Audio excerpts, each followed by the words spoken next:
Hi hello everyone எல்லோரும் எப்படி இருக்கீங்க? நல்லா இருக்கீங்களா? எல்லாருக்கும் ஆடி வெள்ளி ஆடிப்புற நல்வாழ்த்துக்கள். எல்லோரும் இன்றைக்கி கடைவெளி சிறப்பாக சாமி கும்பிட்டுருப்பீங்கன்னு நினைக்கிறேன். நானும் இன்றைக்கி தான் சாமி கும்பிட்டேன். அதாவது வீட்டுக்கு படைத்து சாமி கும்பிடுவோம் இல்லையா, அது இன்றைக்கி தான் நானும் கும்பிட்டேன். முதல் வெள்ளி கும்பிட முடியல, மூணாவது வெள்ளி தேய்பிரையாக போயிட்டு, அதனால் கடைவெளி தான் நானும் கும்பிட்டேன். எத்தனை பேர் முதல் வெள்ளியில் சாமி கும்பிட்டீங்க, இல்லை கடைவெளியில் தான் நாங்களும் சாமி கும்பிட்டீங்க அப்படிங்கிறத கமெண்ட்டில் சொல்லுங்கள். இன்றைக்கி ரொம்பவே நான் திருப்தியாக சமைச்சேன். அதாவது வழியாக செஞ்சுட்டு வர ஒரு விஷயத்த நம்ம ஒரு வருஷம் செய்யலைனாலும் அது ஒரு மனசுக்கு ஒரு பெரிய குறையாகவே இருந்துகிட்ருக்கோம். அது எப்படா அந்த விசேஷத்தை நம்ம நல்லபடியாக செஞ்சு முடிக்கணும் அப்படிங்கிற ஒரு இது இருக்கும். இன்றைக்கி முதல் வெளியே நல்லா கும்பிட முடியல, மூணாவது வெளியே கும்பிட முடியலையா, ரொம்பவே மனசு கஷ்டமாக இருந்துச்சு. எப்படியாவது அஞ்சாவது வெளியில் கடை வெளியிலையாவது கும்பிட்றணும். சில தடவை 4 வெள்ளி தான் வரும் பாருங்கள். அதில் மூணாவது வெள்ளி கும்பிட்டா தான் போச்சு, இல்லைனாக்கா அந்த வருஷமே கும்பிட முடியாமல் போயிடும். இந்த தடவை 5 வெள்ளி வந்துச்சு, நல்ல வேளை. இன்றைக்கி ரொம்ப திருப்தியாக சாமி கும்பிட்டாச்சு. எப்போவுமே சக்கரை பொங்கல் மட்டும்தான் செய்வேன். இந்த தடவை சக்கரை பொங்கல், வடை, கொண்டக்கடலை எல்லாம் கொண்டக்கடலை அவிச்சு எல்லாமே வச்சு ரொம்ப பழங்கள் எல்லாம் வச்சு ரொம்ப திருப்தியாக நான் இந்த தடவை சாமி கும்பிட்டேங்க. அவ்வளோ இருந்துச்சு. என் கூட ஒர்க் பண்ணுற 2 கொலீக் வேறு இன்வைட் பண்ணியிருந்தேன், அவங்களும் வந்துருந்தாங்களா. ரொம்ப சிறப்பாக சாமி கும்பிட்டு மனசுக்கு ரொம்ப ஆத்ம திருப்தியாக இருந்தது. எத்தனை பேர் இந்த கடைவெளியில் சாமி கும்பிட்டீங்க அப்படிங்கிறத கமெண்ட்டில் சொல்லுங்கள். வேதங்கள் மொத்தம் ஓதி யாகங்கள் நித்தம் செய்து பூஜிக்கும் பக்தி அதிலும் உன்னை காணலாம். பசி என்று தன் முன் வந்து கையேந்தி கேட்கும் போது தன் உணவை தந்தால் கூட உன்னை காணலாம். உன்னை காண பல கோடி இங்கு வாரி இருக்கிறார்கள்.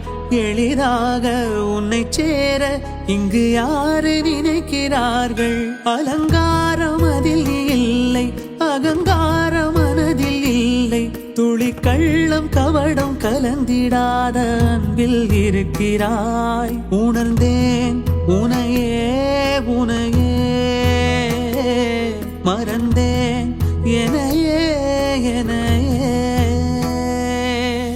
பார்த்தேனே உயிரின் வழியே, யார் கண்ணும் காணா முகமே. கல் என்று நினைத்தேன் உனையே, நீ யார் என்று சொன்னாய் மனமே. தான் நீயா?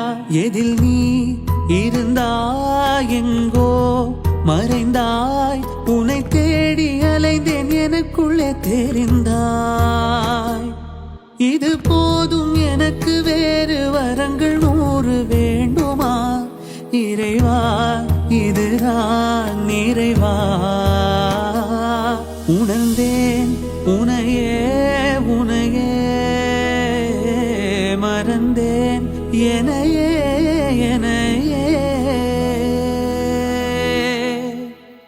ஆடி மாதம் பிறந்துட்டாலே ஆடி தான் எல்லாத்தையும் அழைச்சிட்டு வரும்னு சொல்லுவாங்க. அதாவது விசேஷங்களை ஆடி செவ்வாய், ஆடி வெள்ளி, ஆடி பூரம், அப்புறம் ஆவணி பிறந்துட்டாலே கோகுலாஷ்டமி, விநாயகர் சதுர்த்தி, அப்புறம் நவராத்திரி, அப்புறம் தீபாவளி, பொங்கல், அப்படி வரிசையாக வரும் இல்லையா.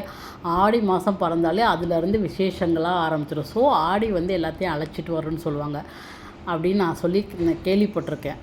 ஆடி விசேஷங்களை அழைச்சிட்டு வரும் அப்படின்னு. ஸோ ஆடி மாதத்தில் இந்த மாதிரி வீட்டுக்கு படைச்ச சாமி கும்பிட்றங்கிறது ரொம்ப விசேஷமானது.